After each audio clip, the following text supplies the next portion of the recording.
All right. I know it's Sunday evening, but I think we still have some energy, right? Hello, everybody. How's it going? Good? Happy to be alive? Thankful for what God has given us? Thankful that we are here as a church? Am I stealing your lines? No, perfect. Sorry. Oh, fantastic. So, thank you so much for having me. My name is Pravin. And, okay, I don't know. I'm pretty sure a lot of you are not going to remember that by the end of the service. So if you forget it, you could just call me Antoshka.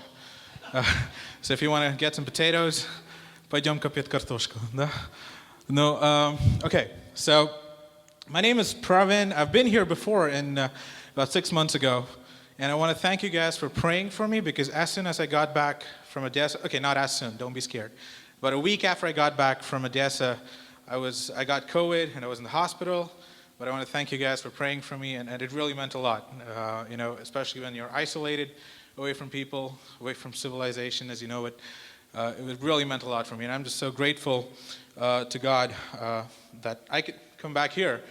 So I spoke to Pastor Caleb, and he gave me about 10 minutes to share my testimony.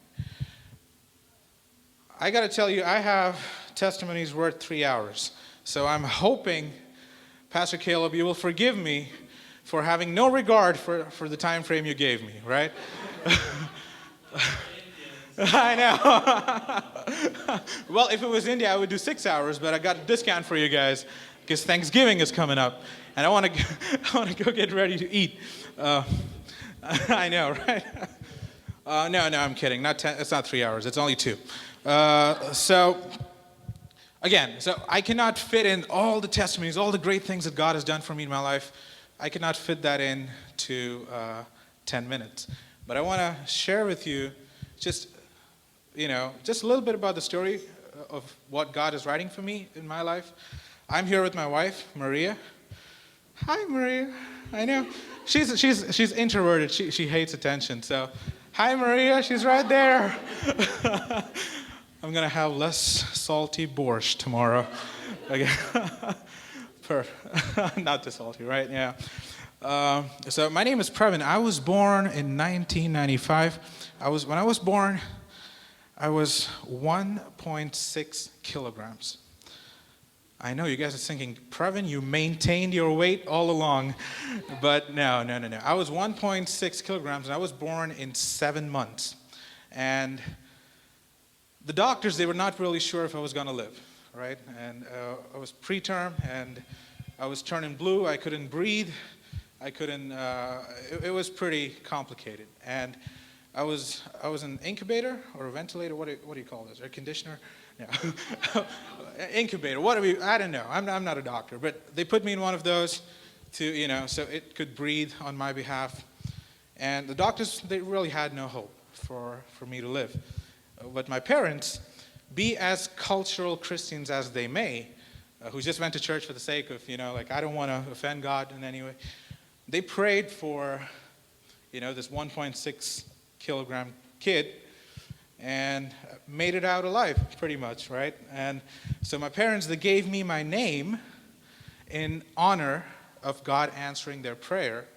So my name, Pravin, it is the first 3 letters of prayer, P-R-A, and win, победа, victory, right?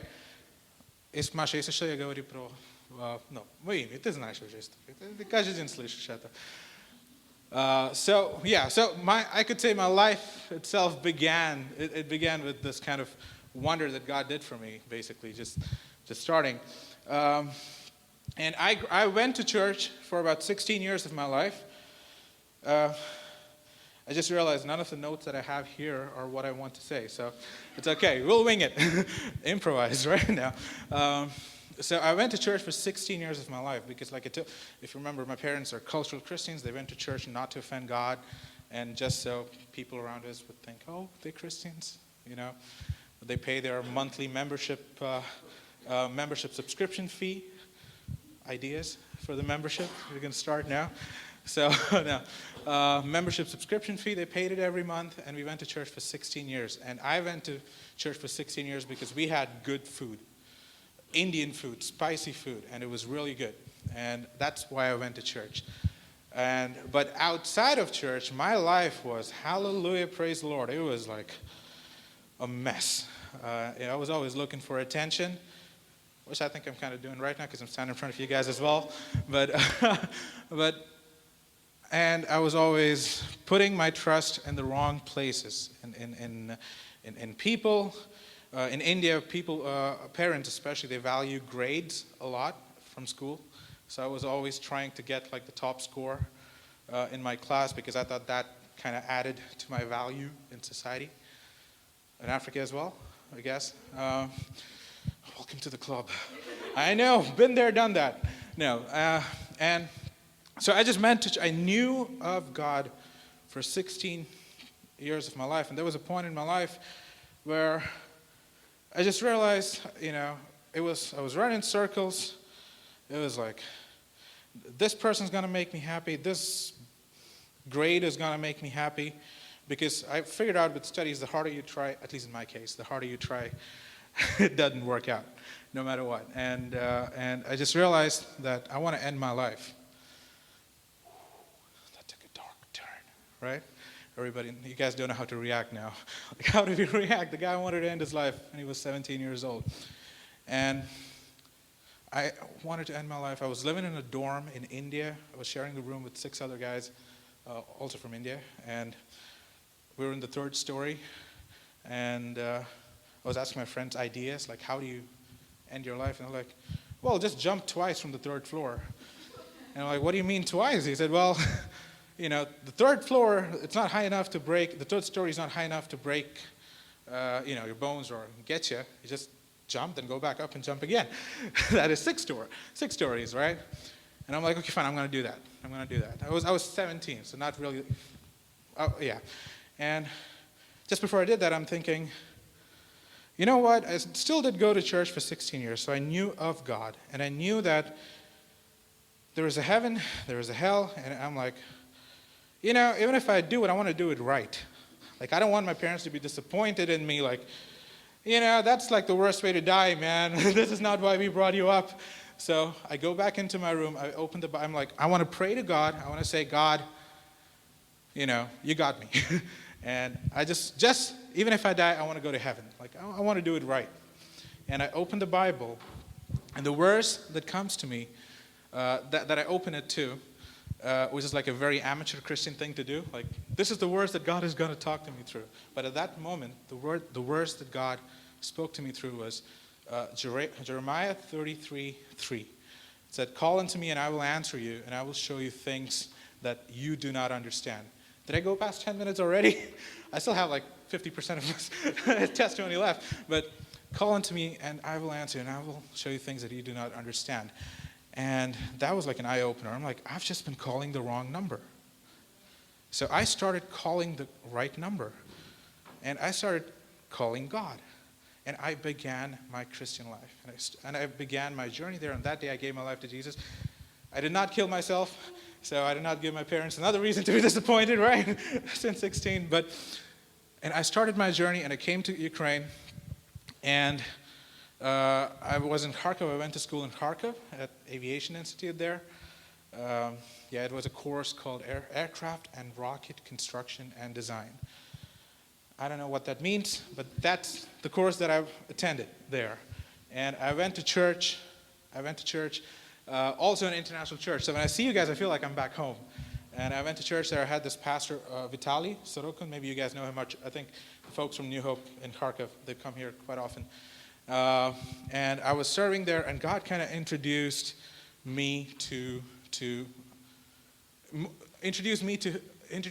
himself to me more when I was at church here in Ukraine, in Kharkov.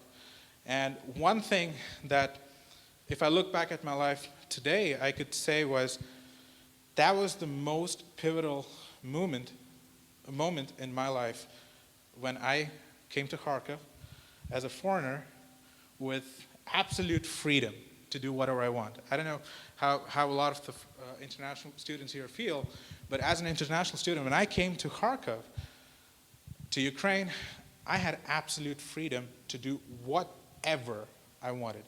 Even the guys who came with me from India, they had absolute freedom. Freedom that we haven't seen in India or in a pretty conservative family in Kuwait or in India, which we did not see. So, and God if God had not taken control of that freedom when I came to Kharkov, I don't think I would be standing here in front of you today, especially with all the different, choices or paths that could have taken. So, what does that mean for you? It's not. What is it? What do I want to convey through this? Number one, call God every single day. Something that I've learned in my life. That's a testimony of my life. The more you call him, the more he talks to you. I remember when I was talking to Masha, we met online. I have some videos on YouTube. I will send you the channel later. You guys can like and subscribe.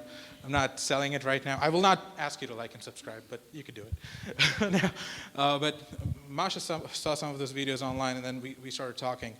And I remember that we used to spend like, I don't know, 12 hours? Сколько мы говорили каждый день? 12 часов? 8, 6? Okay, the first day we spoke like 14 hours. The first time I heard her voice was like 14 hours. But we spoke a lot. And I just thought, this is a person that I love, that I'm investing so much time of my life, of my day into.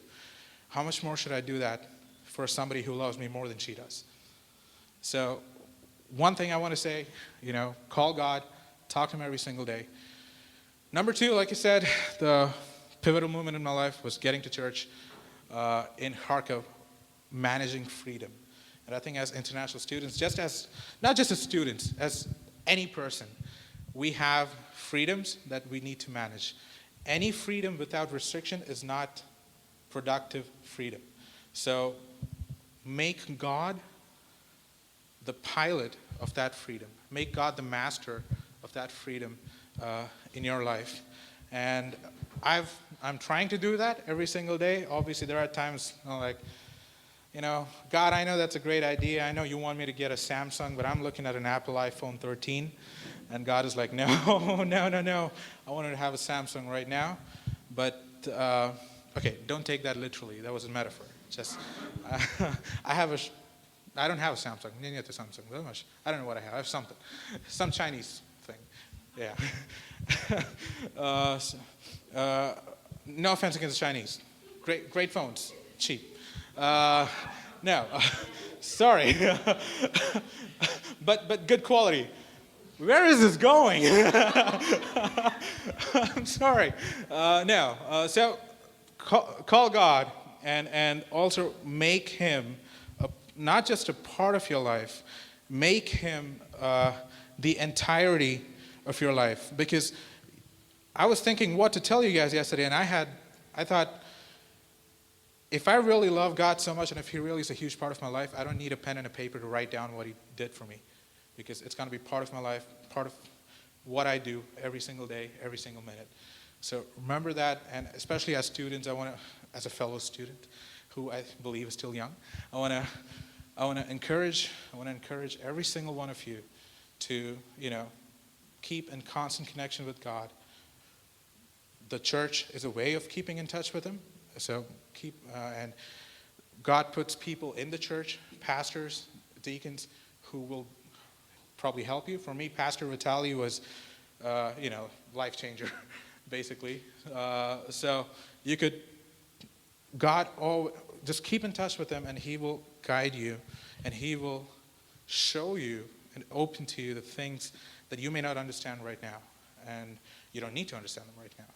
But God is gonna just guide you and carry you through that. So, yeah, that's basically what I wanted to share. That's about it.